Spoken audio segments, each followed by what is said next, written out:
পাথরকুচি। ঔষধি গাছ পাথরকুচি গুণে পরিপূর্ণ, নামটি যে তার পাথরকুচি, পাথর করে চূর্ণ। বৃক্ক কিংবা পিত্তথলির পাথর যদি হয়, রস করে খাও নিয়মিত, নেই তো কোনো ভয়।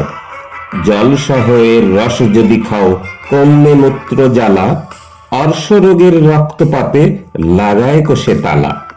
গোলমরিচ আর পাথরকুচি একসাথে নাও বেটে, অর্শ রোগে মুক্তি পাবে খাও যদি তার চেটে।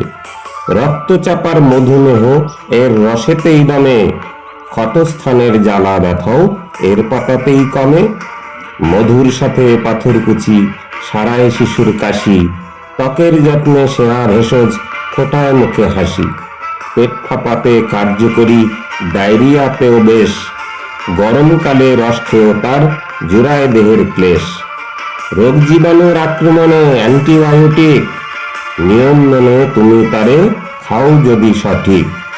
কামড় খেলে কীট পতঙ্গের নষ্ট করে বিষ, রেখো এ গাছ যত্ন করে পাও যদি হদিশ।